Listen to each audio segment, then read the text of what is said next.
Hi friends, welcome to పెండెన్స్ kitchen. ఈరోజు వీడియోలో ప్రతి టిఫిన్ సెంటర్ వాళ్ళు ప్రిపేర్ చేసే రెడ్ చట్నీ ఒరిజినల్ రెసిపీని ఈ వీడియోలో చూపించబోతున్నాను.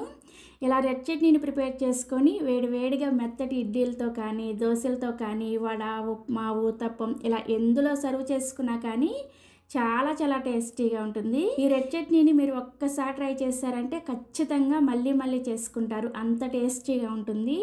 సో ఇక ఏమాత్రం ఆలస్యం చేయకుండా ఈ tasty tiffin centre style red చట్నీని మనం ఇంట్లోనే ఎలా ప్రిపేర్ చేసుకోవచ్చో ఈ వీడియోలోకి వెళ్ళి చూసేయండి. ఈ రెడ్ చట్నీని ప్రిపేర్ చేసుకోవడం కోసం ఇలా ఒక మిక్సీ జార్ని తీసుకొని అందులోకి 1 కప్పు దాకా పుట్నాల పప్పుని వేసుకోండి. వీటిని వేయించిన శనగపప్పు, చట్నీ పప్పు అని కూడా అంటారు. నేను ఇక్కడ మెజరింగ్ కప్పులో 1/2 కప్పు మెజరింగ్ కప్పుతో ఈ పుట్నాల పప్పుని వేసుకున్నాను. నెక్స్ట్ ఇందులోనే 1 ఇంచు వరకు పైన తొక్క తీసిన అల్లాన్ని వేసుకోండి. అలాగే పైన పొట్టు తీసిన 3 వెల్లుల్లి రెబ్బలు, కొద్దిగా చింతపండు, ఒక 7 నుంచి 8 వరకు కాశ్మీరీ మిర్చిని వేసుకోండి. ఇలా కాశ్మీరీ మిర్చి వేసుకోవడం వల్లనే మనకి ఈ చట్నీ అనేది మంచి రంగులో వస్తుంది. ఇవి వచ్చేసి కొంచెం కారం తక్కువగా ఉంటాయి అన్నమాట.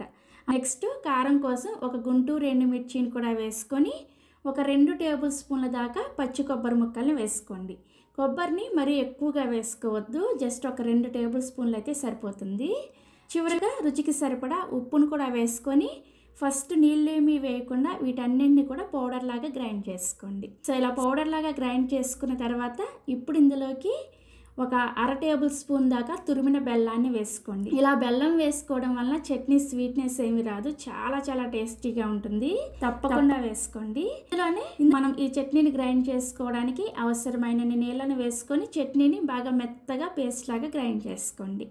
సెకండ్ నేను మీకు గ్రైండ్ చేసిన తర్వాత చూపిస్తున్నాను, చూసారా? చట్నీ కన్సిస్టెన్సీ అనేది ఇలా వచ్చే వరకు మెత్తగా గ్రైండ్ చేసుకోండి. ఇలా గ్రైండ్ చేసుకున్న ఈ చట్నీని ఒక గిన్నెలోకి వేసుకొని ఇప్పుడు ఇదే మిక్సీ జార్లోకి ఒక 1/4 కప్పు అన్ని నీళ్ళని వేసుకొని మళ్ళీ ఒకసారి మిక్సీని ఆన్ చేసేసి నీళ్ళని తీసుకొచ్చేసి మనం గ్రైండ్ చేసుకున్న చట్నీలో వేసుకొని కలుపుకోండి. ఈ రెడ్ చట్నీని కొంచెం పలచగా ప్రిపేర్ చేసుకుంటేనే టేస్ట్ చాలా బాగుంటుంది. అందుకోసం ఇలా కొద్దిగా నీళ్ళని వేసుకొని చట్నీని ఇక్కడ నేను మీకు వీడియోలో చూపిస్తున్నాను, చూసారా? ఈ కన్సిస్టెన్సీలో రెడీ చేసుకొని రెడీగా పక్కన పెట్టుకోండి. ఇప్పుడు ఈ చట్నీకి తాలింపు పెట్టడం కోసం స్టవ్ ఆన్ చేసి ఇలా ఒక తాలింపు గిన్నెని పెట్టుకొని 1 టేబుల్ స్పూన్ దాకా నూనె వేసుకొని వేడి చేసుకోండి. నూనె వేడైన తర్వాత ఇందులోకి 1 టీ స్పూన్ దాకా పోపు దినుసులను వేసుకోండి. ఆవాలు, మినపప్పు, పచ్చిశనగపప్పు అండ్ జీలకర్ర ఈ 4 కలిపేసి 1 టీ స్పూన్ వేసుకొని ఇందులోనే ఒక ఎండుమిర్చిని ఇలా తుంచుకొని వేసుకోండి. చివరిగా ఒక రెమ్మ కరివేపాకు కూడా వేసుకొని ఈ తాలింపుని లో ఫ్లేమ్లోనే చక్కగా ఫ్రై చేసేసుకొని ఈ తాలింపుని తీసుకొచ్చి మనం ముందుగా గ్రైండ్ చేసుకున్న చట్నీలో వేసుకొని కలుపుకున్నారంటే టిఫిన్ సెంటర్ వాళ్ళు ప్రిపేర్ చేసే రెడ్ చట్నీ మనకి ఇంట్లోనే రెడీ అయిపోతుంది. చూస్తేనే తినాలనిపిస్తుంది కదా. ఇలా చక్కగా చట్నీని ప్రిపేర్ చేసుకొని వేడి మెత్తటి ఇడ్లీని పెట్టుకొని ఈ చట్నీని ఇడ్లీ మీద ఇలా పోసుకొని తిన్నామంటే చాలా టేస్టీగా ఉంటుంది.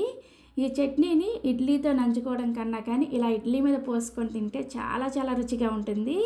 తప్పకుండా మీరు కూడా ఈ టిఫిన్ సెంటర్ వాళ్ళు ప్రిపేర్ చేసే రెడ్ చట్నీని ఒక్కసారైనా సరే ట్రై చేయండి. ఏ బ్రేక్ఫాస్ట్ అయినా సరే ఈ చట్నీ చక్కగా సెట్ అయిపోతుంది. సో ట్రై చేస్తారు కదా.